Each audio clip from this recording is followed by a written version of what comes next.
Hello, good morning. આપણે મિત્રો અગાઉના જે લેક્ચરમાં ભણ્યા હતા એમાં ઉપગ્રહનો કક્ષીય વેગ અને એના આવર્તકાળની માહિતી મેળવી હતી. હવે મિત્રો સમજવાનું એ છે કે ઉપગ્રહ જે છે એનો કક્ષીય વેગનો અર્થ એવો થાય કે એ કેટલા વેગથી કોઈ ગ્રહની આસપાસ પરિભ્રમણ કરે છે, અને નિષ્ક્રમણ વેગનો અર્થ થાય કે એવો જરૂરી લઘુત્તમ વેગ કે એટલા વેગથી એ પદાર્થ હંમેશને માટે અનંત અંતરે જતો રહેશે, એને નિષ્ક્રમણ વેગ કહેવાય. હવે કક્ષીય વેગની માહિતી પરથી એની કક્ષાની માહિતી મળી જાય, એટલે કે કેવી કક્ષામાં ઉપગ્રહ પરિભ્રમણ કરે છે. જે તે ઉપગ્રહનો વેગ જો કક્ષીય વેગ જેટલો જ હોય, જે કાલની થિયરીમાં આપણે ચર્ચા કરી હતી કે v = v0 હોય ત્યારે એવા ઉપગ્રહ વર્તુળાકાર કક્ષામાં પરિભ્રમણ કરે છે.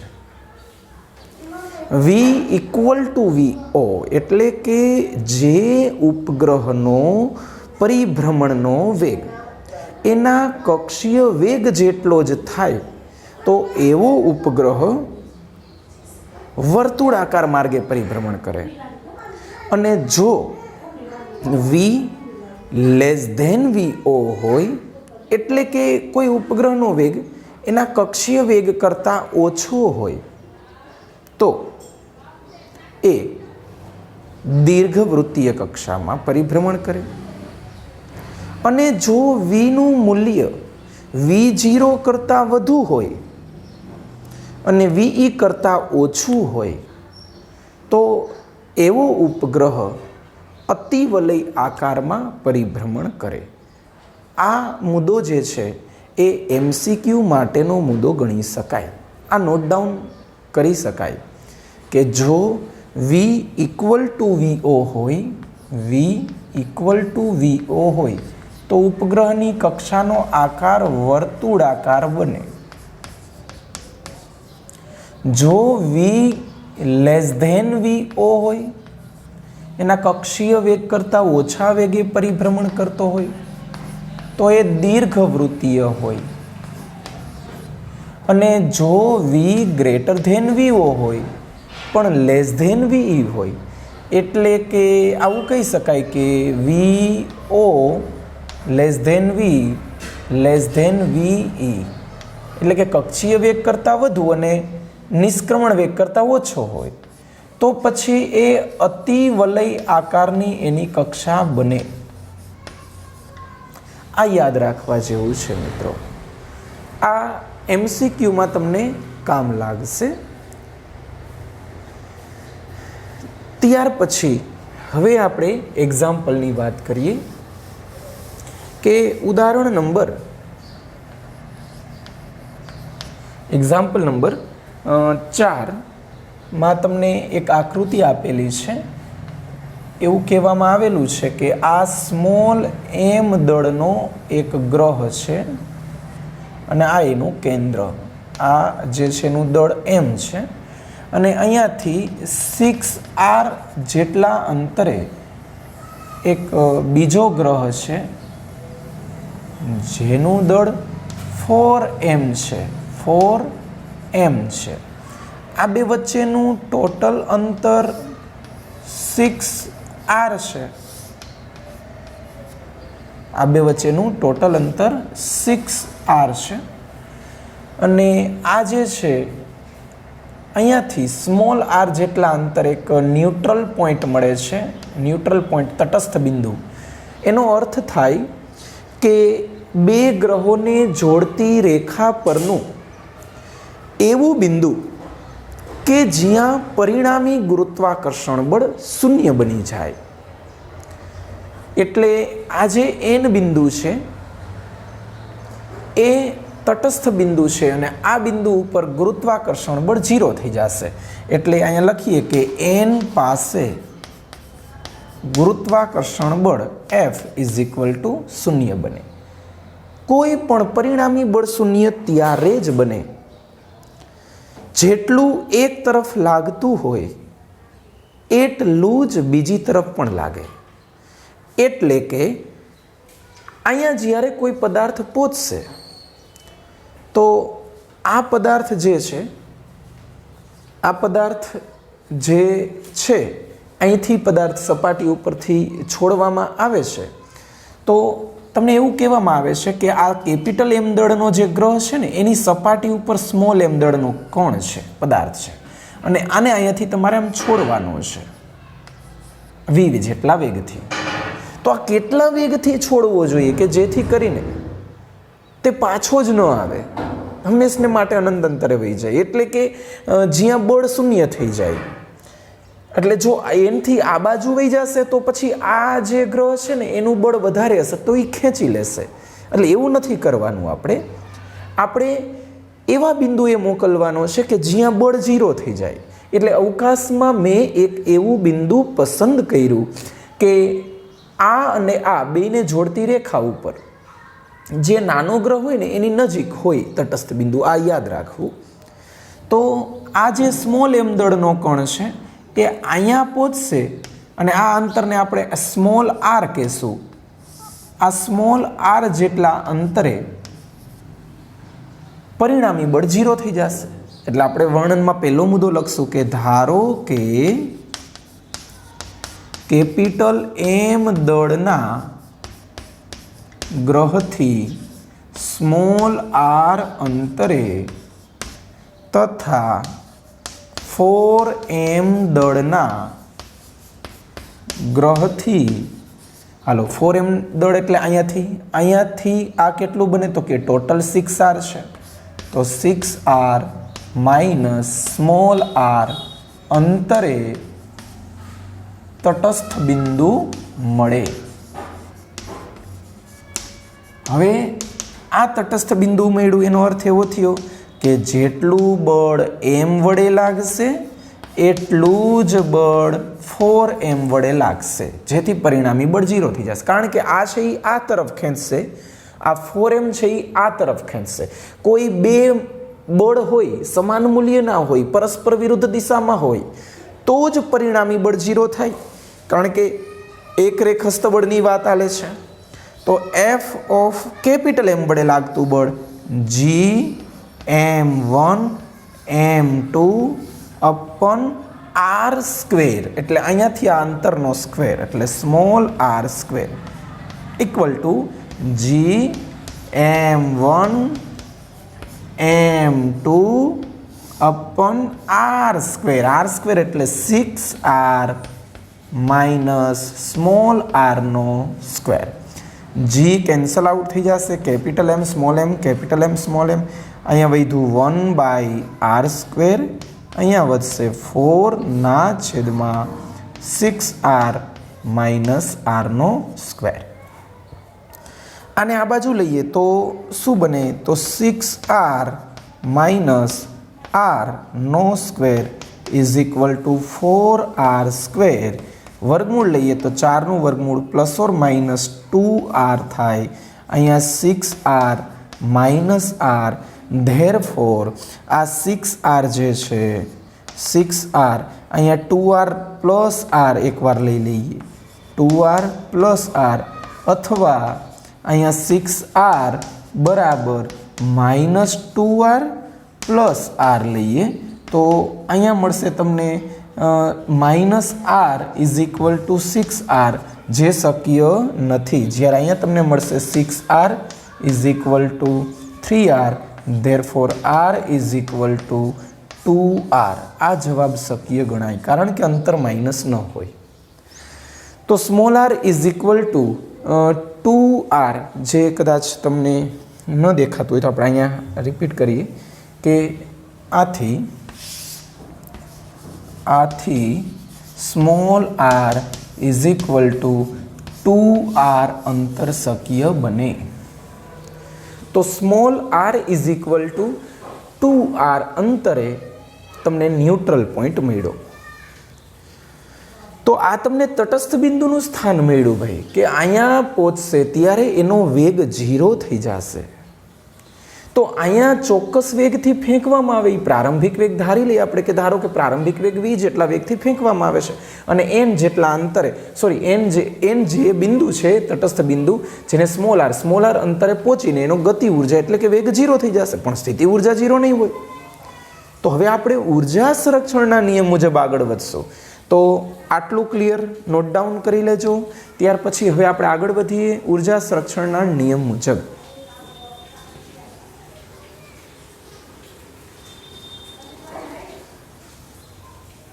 ચાલો હવે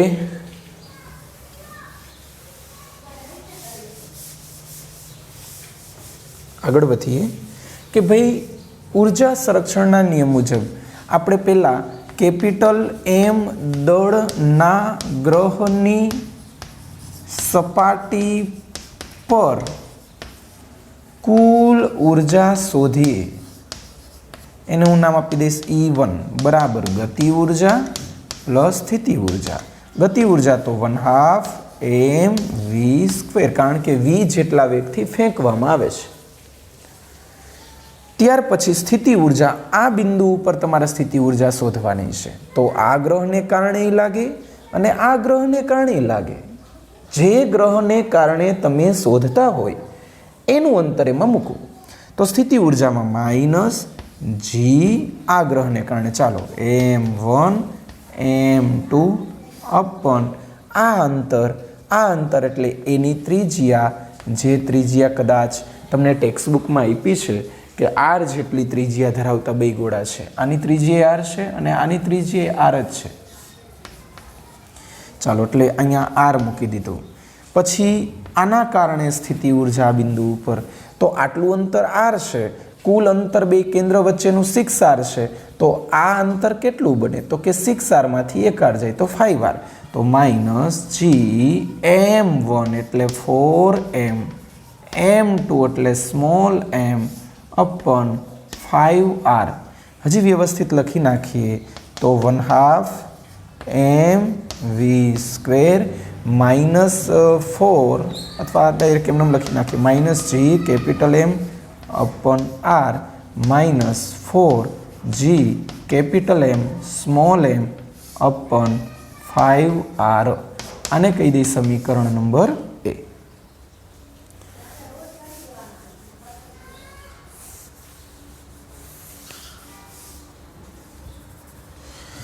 હવે હું ચર્ચા કરું છું કે ભાઈ આ n બિંદુ ઉપર પહોંચીને એનો વેગ 0 થઈ જશે, તો કુલ ઉર્જા અહીંયા કેટલી વધે? ચાલો તો હવે n બિંદુ પાસે કુલ ઉર્જા E2 is equal two k plus u. ગતિ ઉર્જા તો 0 થઈ જશે કારણ કે અહીંયા વેગ જ નહીં હોય. સ્થિતિ ઉર્જાની વાત કરીએ તો આ બિંદુ પરની આના કારણે સ્થિતિ ઉર્જા વત્તા આ બિંદુ ઉપર આના કારણે સ્થિતિ ઉર્જા. તો આ અંતર સ્મોલ r છે. સ્મોલ r બરાબર આપણે મેળવ્યું હમણાં 2r. તો લખીએ minus G capital M small m upon r એટલે 2r. આ જ રીતે માઇનસ જી 4m સ્મોલ m ના છેદમાં આટલું અંતર એટલે 6r માંથી સ્મોલ r બાદ કરી નાખીએ તો 6r માંથી સ્મોલ r એટલે 2r, તો 6r માંથી 2r બાદ કરો તો 4r વધે.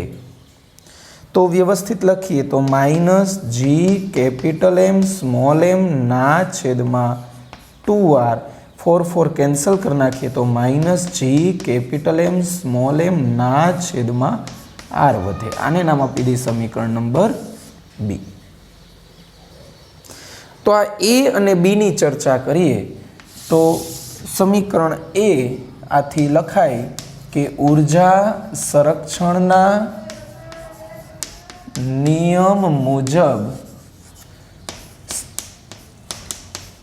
કુલ ઉર્જા અચળ રહીએ એટલે 1/2 mv² minus G capital M small M upon R minus 4g capital M small M ना छेदमा 5r बराबर minus G capital M small M upon 2r minus G capital M small M divided by r। तो अहींया पद ने आ पद सरखा आवे छे એટલે હું કેન્સલ કરી નાખું। હવે જે વધે છે એને ફરીથી લખું છું એટલે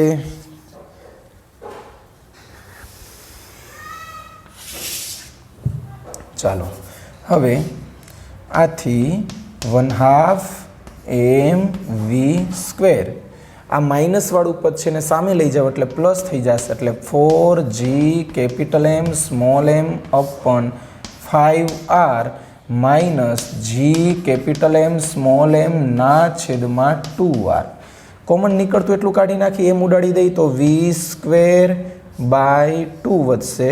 अहींया कॉमन निकळशे g capital M upon r आटलुं कॉमन निकळ्युं वैधुं लखी नाखीए। चालो g capital M r small M निकળી गयुं छे એટલે અહીંયા વધશે 4/5 माइनस 1/2।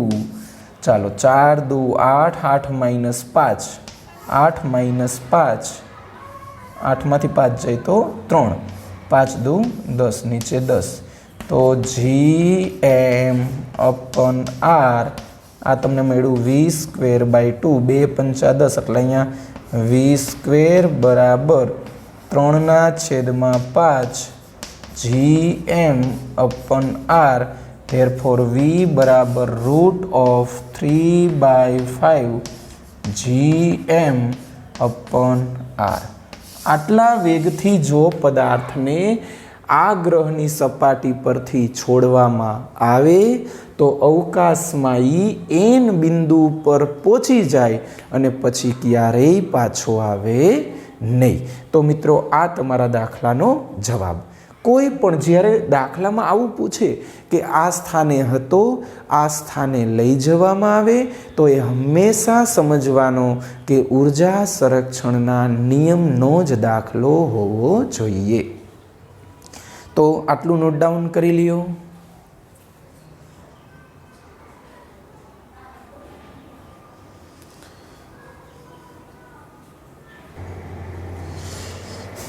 तो हवे एक्जाम्पल नंबर 5 नो डेटा तमने एवो आपेलो छे कि मंगळ जे छे एने 2 उपग्रह छे कंईक नाम आपेला छे फोबोस।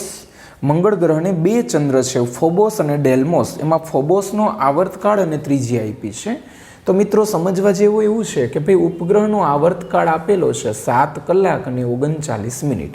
तो पहला तो इन्हें सेकंड में कन्वर्ट करवा पड़े।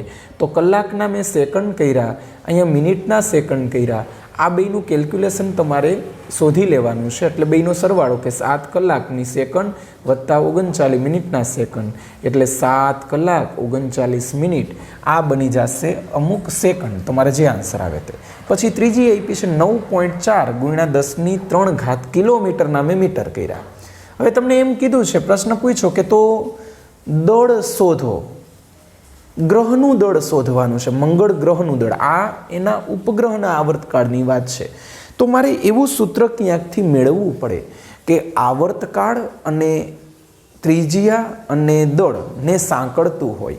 તો એવું સૂત્ર આપણે કાલના લેક્ચરમાં ભણી ચૂક્યા છે કે કોઈ પણ ઉપગ્રહનો આવર્તકાળ દર્શાવતું આવું સૂત્ર આપણે ભણ્યા છીએ कि उपग्रहनो आवर्तकाळ t² बराबर 4π² अपन gm इंटू r नो क्यूब। काले आपणे आ मेळव्युं हतुं। अहींया स्मॉल r हतुं एटले अहीं कक्षीय त्रिज्या डायरेक्ट r आप्युं छे एटले r क्यूब मैं मूकी दीधुं। केप्लरनो नियम छे आ t² चले छे r क्यूब। एमां आ एम एटले ग्रहनुं दळ आ याद राखजो उपग्रहनुं नथी। काले आपणे वात करी हती कि आ उपग्रहना क्यांय दળ ઉપર આધાર રાખતો નથી આ તો ગ્રહનું દળ છે એટલે m ને મેં કરતા બનાવી લીધો તો કેપિટલ m ને કરતા બનાવ્યો 4π² ના છેદમાં gt² ઇન્ટુ આરનો ક્યુબ. તો 4 પાઈ એટલે 3.14નો સ્ક્વેર, આર એટલે 9.4, એને ગુણ્યા 10ની 3 ને 3 6, એનોય પાછો ક્યુબ ના છેદમાં જી એટલે 6.67 ગુણ્યા 10ની -11, ટી એટલે જે આવે અહીંયા તમારે એટલા સેકન્ડનો સ્ક્વેર, એટલે આ તમને ફાઇનલ આન્સર મળી જશે. તો આ વાત હતી દળ શોધવાનું કે ભાઈ આવર્તકાળ, કક્ષીય ત્રિજ્યા અને દળ વચ્ચેનો સંબંધ દર્શાવતું આ એક સૂત્ર છે. તો આ ઉદાહરણ નંબર 5નો 1 નંબરનો વિભાગ. આટલું નોટ ડાઉન કરી લ્યો.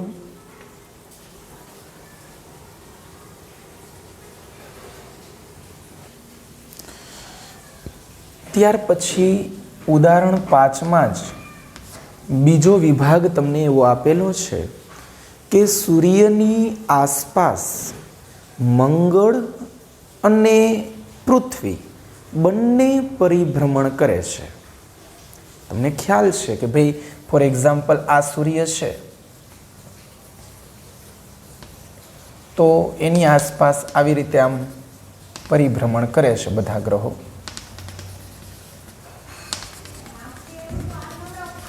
એમાં પહેલાં બુધ, પછી શુક્ર, પછી પૃથ્વી, પછી મંગળ. એટલે આ પૃથ્વી અહીંયા હશે તો મંગળ અહીંયા હશે, આવું.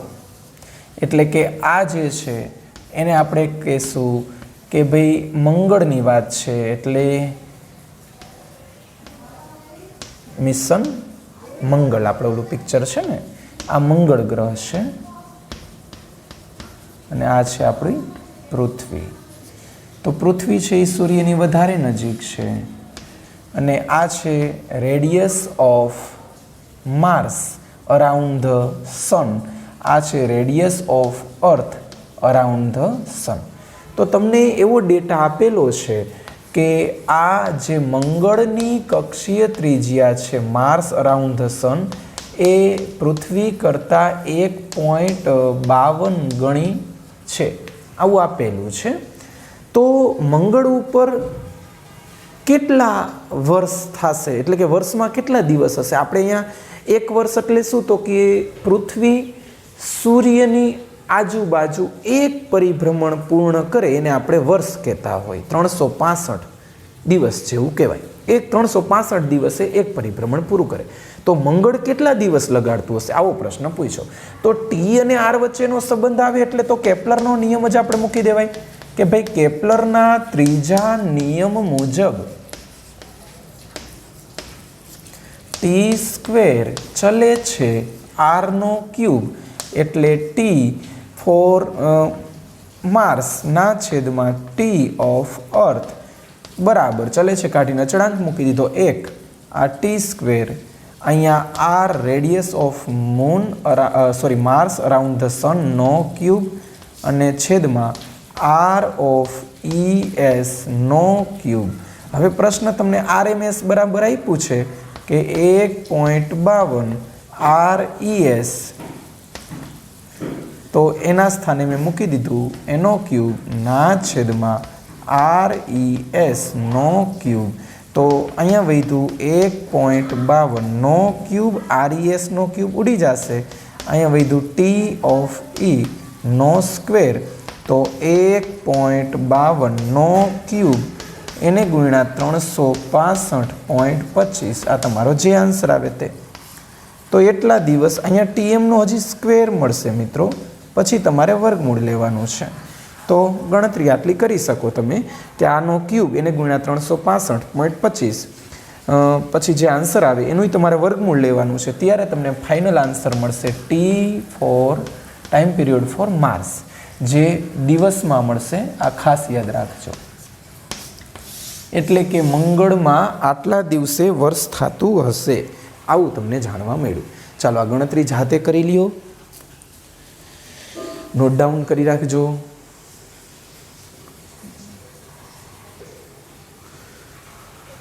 ચાલો તો હવે એક્ઝામ્પલ નંબર 6નો ડેટા કંઈક તમને આપેલો છે. એના ઉપરથી તમને કીધું કે બે જુદી જુદી રીતે પૃથ્વીનું વજન શોધવાનું છે. પહેલો ડેટા તમને આપ્યો છે કે પૃથ્વી પર ગુરુત્વ પ્રવેગ આપ્યું છે એની રેડિયસ આપેલી છે, રેડિયસ ઓફ અર્થ, એના ઉપરથી તમારે ડેટા બનાવીને તમારે દળ શોધવાનું વિચારાય કે ભાઈ સ્મોલ જી આપ્યું તો સ્મોલ જીના સૂત્રની અંદર જ એમ આવે છે, એટલે લખ્યું આપણે કે ગુરુત્વ પ્રવેગ એનું સૂત્ર, ગુરુત્વ પ્રવેગ એના માટે આપણે સૂત્ર લખ્યું હતું કે GME અપન RE નો સ્ક્વેર. તો અહીંયા બનશે સ્મોલ જી RE નો સ્ક્વેર અપન કેપિટલ જી બરાબર માસ ઓફ અર્થ. તો સ્મોલ જી તમને ખબર છે 9.81, RE તમને આપ્યું છે કે 6.37 ગુણ્યા 10⁶ એનો સ્ક્વેર ના છેદમાં કેપિટલ જી 6.67 ગુણ્યા 10⁻11. તો આ તમને માસ ઓફ અર્થ મળી જશે. આની ગણતરી કરવાની તમારે. પછી એને એમ કીધું કે હવે આ બે ડેટા ઉપરથી તમારે પૃથ્વીનું દળ શોધવાનું છે. તો વિચારાય કે હવે આ વખતે તમને ચંદ્રની ચર્ચા કરી કે ભાઈ ચંદ્રનું પૃથ્વીથી અંતર એટલે ચંદ્રની કક્ષીય ત્રિજ્યા, કે ભાઈ ચંદ્ર છે એ પૃથ્વીની આસપાસ પરિભ્રમણ કરે છે એટલે ચંદ્રને પૃથ્વીનો ઉપગ્રહ કહેવાય. એનો આવર્તકાળ આપ્યો છે, એની ત્રિજ્યા આપી, એટલે કેપ્લરના નિયમ મુજબ હમણાં જ વાત કરી કે ભાઈ ઉપગ્રહનો ડેટા વપરાય કે ઉપગ્રહનો આવર્તકાળ માટેનું સૂત્ર T² બરાબર 4π² અપન GM ઇન્ટુ R⁻. હવે આ જે છે એ ગ્રહનું દળ એટલે કે પૃથ્વી ગ્રહ છે અત્યારે, અને ચંદ્ર જે છે એ મૂન છે એ ઉપગ્રહ છે. તો આ બધું જ ઉપગ્રહનું હોય. એમાંથી ME ને મેં કરતા બનાવ્યો તો 4π² GTM² ઇન્ટુ RM⁻. 4 પાઈનો સ્ક્વેર એટલે 3.14 radius of moon around the earth 3.84 એને ગુણ્યા 10⁸ એનો ક્યુબ ના છેદમાં જી 6.67 ગુણ્યા 10⁻11 TM. તો 27.3 દિવસ છે. એક દિવસમાં 24 કલાક, કલાક નહીં સેકન્ડ કરવાના એટલે 24 ગુણ્યા 3600 એનોય પાછો તમારે સ્ક્વેર કરવાનો છે. આ બધું કેલ્ક્યુલેશન કરો એટલે તમને ME આન્સર આવી જાય. તો આ બંને વિભાગમાં ME પૃથ્વીનું દળ આપણને મળશે, પણ જુદી જુદી રીતે. એક ઉપગ્રહના આવર્તકાળથી કેપ્લરના ત્રીજા નિયમથી મેળવું, જ્યારે બીજું છે ગુરુત્વ પ્રવેગના સૂત્રથી મેળવું. તો આ રીતે કોઈ પણ ડેટા છે એ દળ શોધવા માટે તમે પ્રવેગથી મેળવી શકો અને આવર્તકાળના સૂત્રમાં પણ મેળવી શકો. તો બસ આજ માટે આટલું રાખીએ. ફરી પાછા નવા લેક્ચરમાં એક ટોપિક જે બાકી છે આપણે એ ચલાવીને આપણે દાખલામાં પાછા જતા રહીશું. હવે સ્વાધ્યાયના દાખલા આપણે ગણશું. Okay, thank you.